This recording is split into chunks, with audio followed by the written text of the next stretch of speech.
Welcome the students of 10th class. बच्चों, हम एक और वीडियो के साथ आमने सामने हैं।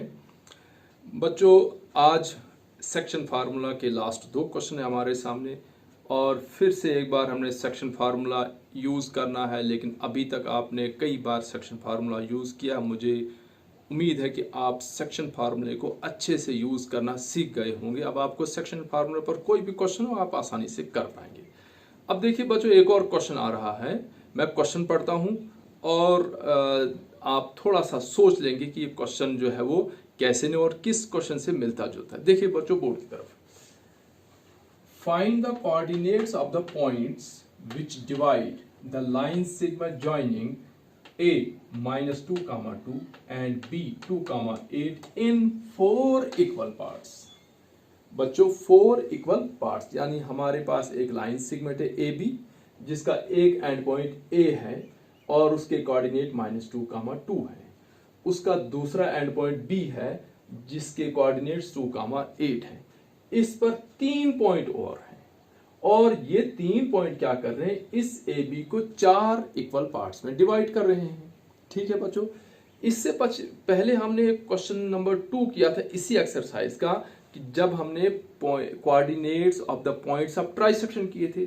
ट्राइसेक्शन मींस कि जब 3 इक्वल पार्ट्स किए थे, और हमने कोऑर्डिनेट फार्मूला उसके लिए सेक्शन फार्मूला भी, जब कोई पॉइंट लाइन को 2 इक्वल पार्ट्स में डिवाइड करे, यानी एक लाइन 2 इक्वल पार्ट्स में डिवाइड करे तो हमारे पास सेक्शन फार्मूला है। अगर कोई पॉइंट 2 पॉइंट किसी लाइन को 3 इक्वल पार्ट्स में डिवाइड, तो ट्राइसेक्शन वाला क्वेश्चन हमने किया है। ठीक है बच्चों, और अब हमारे पास क्वेश्चन क्या है कि ये जो 3 पॉइंट है सी डी ई, ये ए बी को 4 इक्वल पार्ट्स में डिवाइड कर रहे हैं बच्चों। तो ये बिल्कुल सेक्शन फार्मूला जैसा क्वेश्चन है।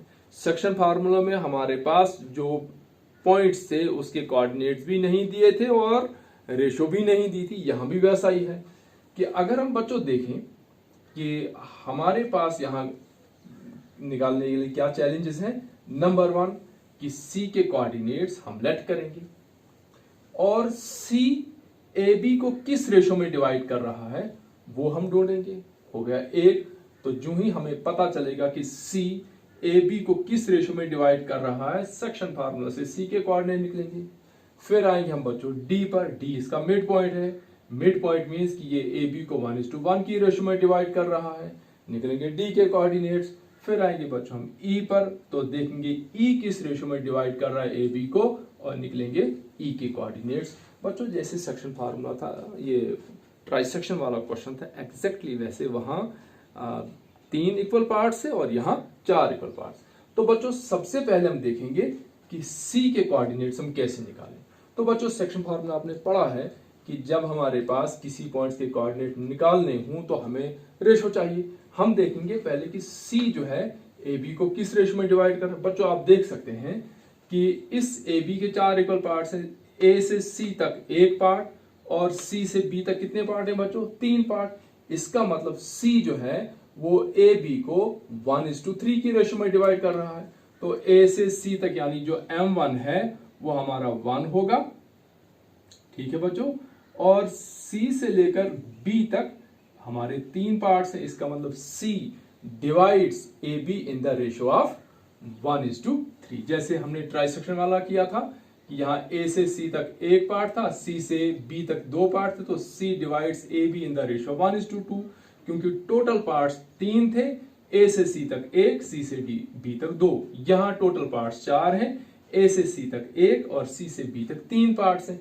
इसका मतलब C divides A B in the ratio of 1:3। तो अब हमारे पास C की रेशो आ गई और C के कोऑर्डिनेट्स हम करेंगे लेट C1, C2 और पहले निकालेंगे हम C के कोऑर्डिनेट, फिर जाएंगे हम D पर, उसके बाद E पर और हमारा क्वेश्चन निकल आएगा। देखिए बच्चों, मैंने यहां लिखा है A -2, 2 एंड B 2, 8। ये -2, 2, 8 are the end points of the line segment A B. ठीक है बच्चों, ये 2 एंड पॉइंट है।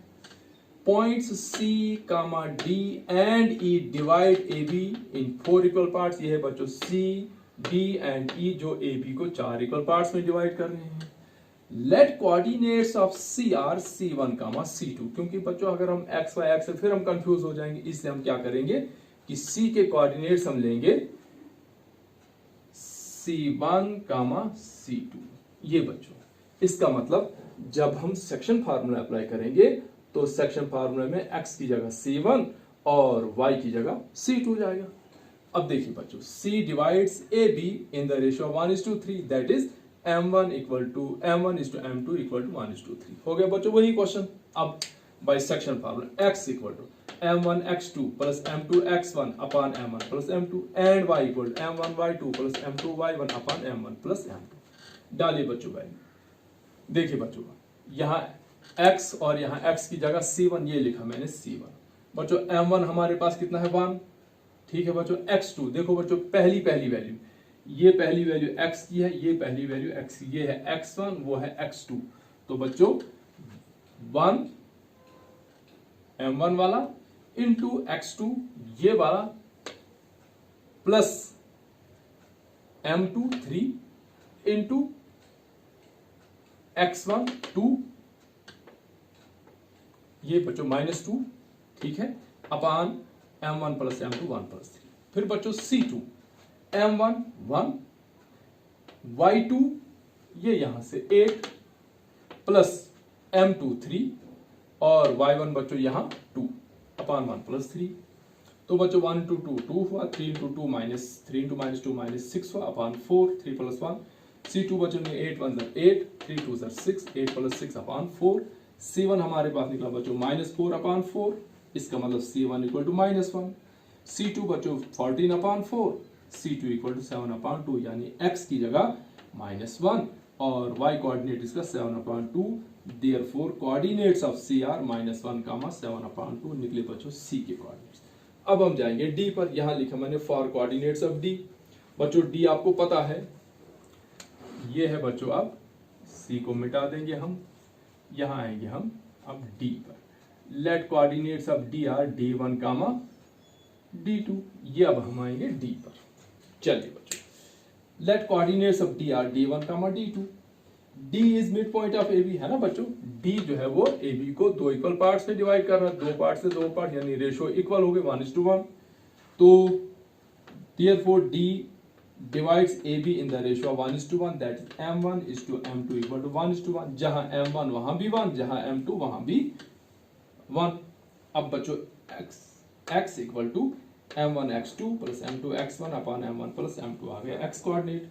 y equal to M1 y2 plus M2 y1 upon M1 plus M2 आ गया y कोऑर्डिनेट। डाल दो वैल्यू x। तो बच्चों यहाँ x का क्या लिखा मैंने D1 equal to 1 into x2 बच्चों कितना है 2 और x1 कितना बच्चों -1। तो ये आएगा 1 इंटू 2 प्लस 1 इंटू -2। तो हमारे पास है बच्चों अपॉन 1 प्लस 1। इसी तरह से D2 ये y कोऑर्डिनेट है, ये D2 y की जगह। और फिर यहाँ M1 into y2, 1 into y2 कितना बच्चों 8 और y1 कितना बच्चों 2।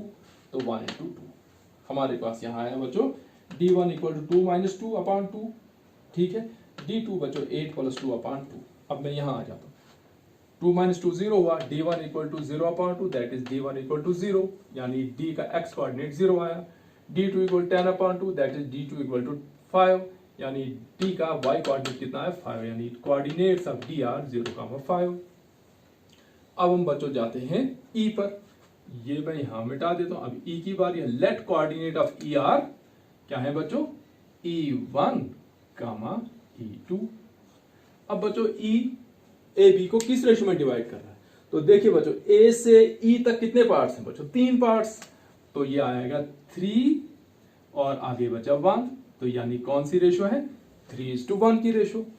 तो जहां जहां M1 वहां 3, जहां जहां M2 वहां 1।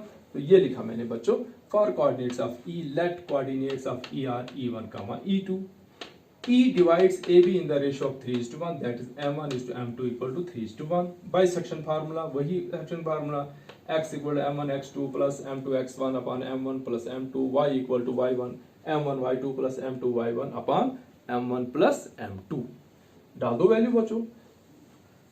E का x कोऑर्डिनेट कितना है बच्चों E1, तो E1 equal to m1 है 3 इंटू 2 प्लस 1 इंटू -2/3 प्लस 1। और बच्चों y2 की जगह e2 है, फिर से वही m1 कितना बच्चों 3, तो m1 y2 8, तो 3 इंटू 8 प्लस 1 इंटू 2/3 प्लस 1। तो e1 हमारे पास बच्चों है 6 - 4/4 और e2 बच्चों है 24 प्लस 2/4, तो 4/4 बच्चों 1 हुआ, तो e1 हमारे पास 1 आया और e2 हमारे पास है 26/4, that is e2 equal to 13/2। The coordinates of E are 1, 13/2। तो बच्चों अब आपके पास तीन चीजें आ गई। बाइसेक्ट करेंगे तो 1:1 की रेशो, ट्राइसेक्ट करेंगे तो 1:2 या 2:1 की रेशो, और जब 4 इक्वल पार्ट्स करेंगे तो 1:3 या 3:1। तो इस तरह से हमारे पास ये क्वेश्चन निकल आता है। तो ये तो था क्वेश्चन नंबर 9 और इसके बाद हम करेंगे क्वेश्चन नंबर, चलिए तो बच्चों क्वेश्चन नंबर 10। देखो बच्चों क्वेश्चन नंबर 10 के सॉल्यूशन से पहले हम थोड़ा सा सोचेंगे कि क्वेश्चन नंबर 10 हमसे क्या पूछ रहा है और क्वेश्चन नंबर 10 हमने कैसे करना है। बच्चों एक बात याद रखना, मैथमेटिक्स में जब भी आपके पास कोई भी क्वेश्चन इजी से इजी क्यों ना हो, पहला काम होता है आपको उस क्वेश्चन पर सोचना कि ये क्वेश्चन क्या है, क्या पूछा गया है, कौन सा मेथड यूज होगा, कौन सी प्रॉपर्टी यूज होगी। सबसे पहले इसको आप तैयार रखेंगे, उसके बाद आप पेन या पेंसिल लेकर उस क्वेश्चन को सॉल्व करेंगे। सेम टेक्निक हम यहाँ अपनाते हैं। हम सबसे पहले क्वेश्चन को स्टडी करेंगे, क्वेश्चन को स्टडी करने के बाद देखेंगे कि क्वेश्चन कैसे निकलता है, क्या सेक्शन फार्मूला से निकलता है, क्या सेक्शन फार्मूला नहीं चलेगा, कोई और फार्मूला चलेगा। ये सारी चीजें पहले हम डिसाइड करेंगे और उसके बाद हम क्वेश्चन के सॉल्यूशन पर जाएंगे। देखिए बच्चों क्वेश्चन है, find the area of a rhombus if its vertices are 3, 0, 4, 5, -1, 4 and -2, -1। ठीक है बच्चों, अब हमारा क्वेश्चन बिल्कुल जो ऊपर अभी तक हमने क्वेश्चन से हटकर है। जितने भी क्वेश्चन हमने किए हमारे पास दो कंसेप्ट थे, या तो कोऑर्डिनेट्स निकालो या रेशियो निकालो। लेकिन इस क्वेश्चन में हमने क्या निकालना है, एरिया निकालना है। तो सेक्शन फार्मूले से हमें कहीं भी कोई कंसेप्ट नहीं मिला कि सेक्शन फार्मूला हमें एरिया निकालने में हेल्प करेगा। इसका मतलब जहां एरिया निकालना है वहां सेक्शन फार्मूले का काम नहीं है। सेक्शन फार्मूला दो काम करेगा, एक तो आपको कोऑर्डिनेट्स निकाल कर देगा पॉइंट ऑफ डिवीजन के, और दूसरा बच्चों को क्या करके देगा, रेशियो निकाल कर देगा। अब अगर हमें एरिया निकालना है तो सबसे पहले हम सोचेंगे कि रोम्बस का एरिया निकलता कैसे है। बच्चों रोम्बस का एरिया हमारे पास दो मेथड से निकलता है, क्योंकि रोम्बस एक पैरेललोग्राम है, तो पैरेललोग्राम का एरिया बेस इंटू हाइट होता है। ठीक है बच्चों, और अगर हम यहाँ रोम्बस बनाएंगे तो बेस मतलब उसका हमें उसकी लेंथ निकालनी पड़ेगी, तो डिस्टेंस फार्मूला, उसकी हाइट को ड्रा करना पड़ेगा, फिर पहले कोऑर्डिनेट्स निकालने पड़ेंगे, कोऑर्डिनेट निकालने के बाद फिर उसकी हाइट निकालनी पड़ेगी, फिर से डिस्टेंस फार्मूला। और रोम्बस का एरिया निकालने के लिए हमारे पास एक और फार्मूला है, 1/2 into diagonal 1 multiply by diagonal 2। तो बच्चों रोम्बस का एरिया हम दो मेथड से कर सकते हैं। नंबर 1 बेस इंटू ऑल्टीट्यूड, लेकिन रोम्बस में ऑल्टीट्यूड अलग से ड्रा करना पड़ेगा। दूसरा मेथड हमारे पास है 1/2 into diagonal 1 multiply by diagonal 2, मतलब 1/2 मल्टीप्लाई बाय एक डायगोनल की लेंथ और दूसरे डायगोनल की लेंथ। ये हमारे पास बिल्कुल इजी है कि जब हम रोम्बस को ड्रा करेंगे, जैसे मैं यहाँ रोम्बस को ड्रा कर रहा हूँ, मैं ये एक डायगोनल लेता हूँ AC, दूसरा डायगोनल लेता हूँ BD, और ये रोम्बस बन गई हमारे पास।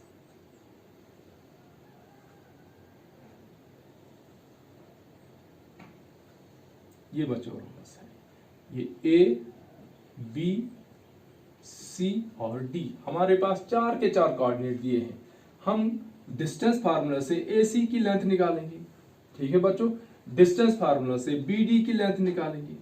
और एरिया कैसे बच्चों, 1/2 इंटू D1, यानी AC की लेंथ मल्टीप्लाई बाय BD की लेंथ और मल्टीप्लाई बाय 1/2 करके हमारे पास इसका एरिया निकल आएगा। तो बच्चों जब हम एरिया निकाल रहे हैं तो बेशक ये एक्सरसाइज सेक्शन फार्मूला की, लेकिन यहाँ सेक्शन फार्मूला अप्लाई नहीं हो रहा है, क्योंकि ना हमें कोऑर्डिनेट्स निकालने के लिए है और ना ही हमें डिस्टेंस निकालने के लिए है। तो बच्चों ये कैसे निकलेगा, ये हमारे पास डिस्टेंस फार्मूला से निकलेगा। अब बच्चों रोम्बस के बारे में हमने सोच लिया कि ये क्या क्वेश्चन है कि रोम्बस एरिया निकालना है, area of rhombus equal to 1/2 into diagonal 1 into diagonal 2। अब हम क्या करेंगे कि इस क्वेश्चन में हम डिस्टेंस फार्मूले से पहले AC निकालेंगे, डिस्टेंस फार्मूला से BD निकालेंगे और फिर उनको 1/2 से मल्टीप्लाई करेंगे और हमारे पास एरिया निकल आएगा। तो 2 बार डिस्टेंस फार्मूला अप्लाई करें। देखिए बच्चों, let ABCD with the words of rhombus, क्योंकि इसने नाम नहीं दिया था, हमने ABCD नाम, तो coordinates of A 3,0, coordinates of B 4,5, coordinates of C -1,4 and coordinates of D -2, -1। AC and BD are its diagonals. ठीक है, अभी हमने फिगर में भी देखा। तो यहां लिखेंगे हम area of rhombus, area of rhombus is equal to 1/2 into diagonal 1 multiply by diagonal 2. This means area of rhombus equal to 1/2 into AC एक डायगोनल इंटू BD दूसरा डायगोनल। अब क्या करेंगे हम बच्चों, डिस्टेंस फार्मूले से पहले AC निकालेंगे, फिर BD निकालेंगे, वैल्यू डालकर मल्टीप्लाई करके हमारे पास आंसर आएगा। यहां लिखेंगे हम bye distance formula.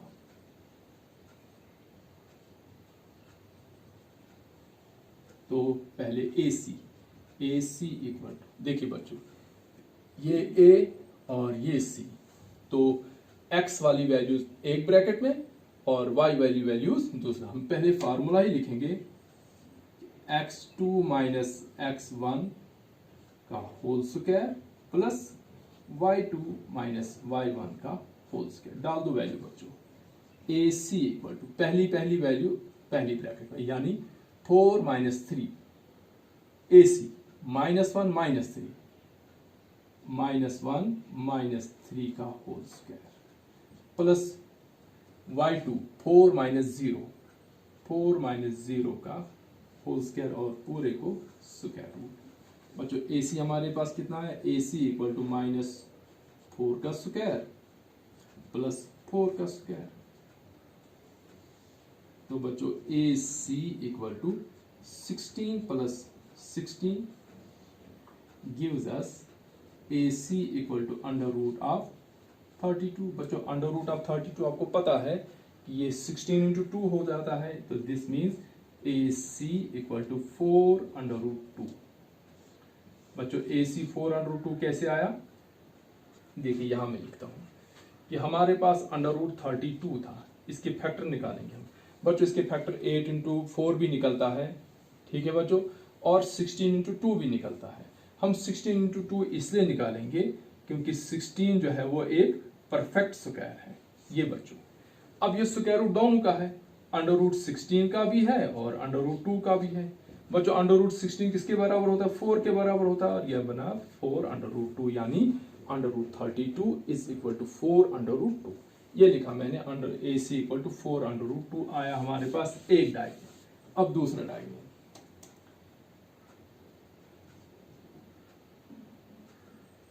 Diagonal BD, तो बाय डिस्टेंस फार्मूला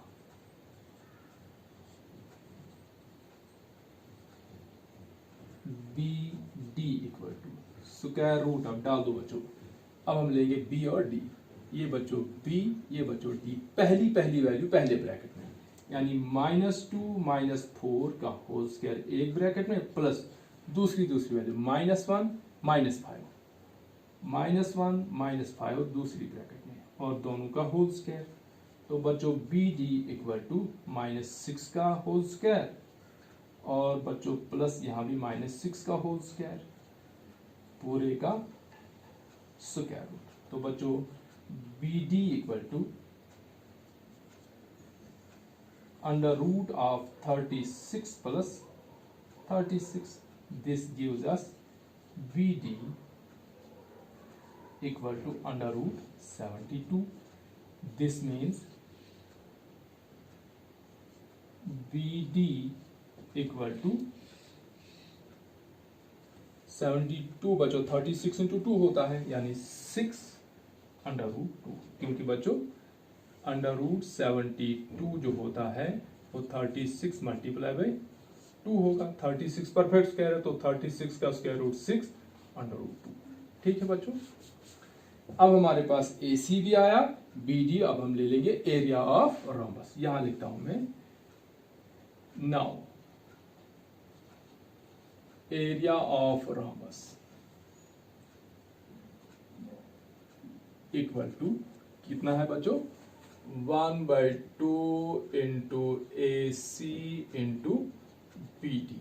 तो ये बच्चों आएगा, this is equal to 1/2 into 4 under root 2 into 6 under root 2। ये बच्चों हमारे पास तीन फैक्टर आए, 2 1 2, 2 2 4 कैंसिल हो गया। अब हमारे पास बच्चों कितना आया, 2 under root 2 multiply by 6 under root 2। बच्चों ये दो इरेशनल मल्टीप्लाई होगा, 2 और 6 कितना होगा, 2 6 12। बच्चों under root 2 into under root 2 कितना हुआ बच्चों, अंडर रूट 2 का स्क्वायर, ये और स्क्वायर कैंसिल, हमारे पास आया 12 इंटू 2। तो बच्चों area of the rhombus equal to 24 unit square. ये हमारा आंसर, जो भी यूनिट होगा।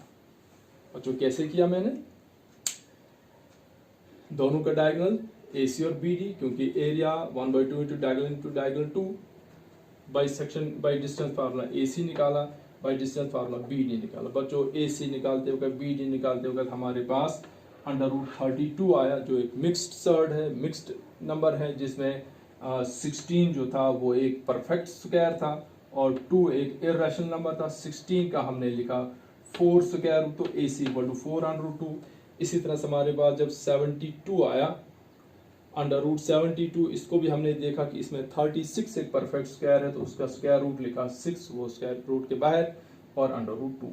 एरिया हमारे पास आया बच्चों 1/2 into AC into BD। 1/2 AC हमारे पास है 4 अंडर रूट 2, BD हमारे पास है 6 अंडर रूट 2। हमारे पास बच्चों तीन फैक्टर, एक आया 1/2 multiply by 4 under root 2 multiply by 6, तो 2 से बच्चों 4 कैंसिल हुआ, हम 2 से 6 भी कैंसिल कर सकते, हमने 4 को कैंसिल किया, 2 2 4। अब हमारे पास बच्चों यहाँ रहा 2 under root 2 multiply by 6 under root 2।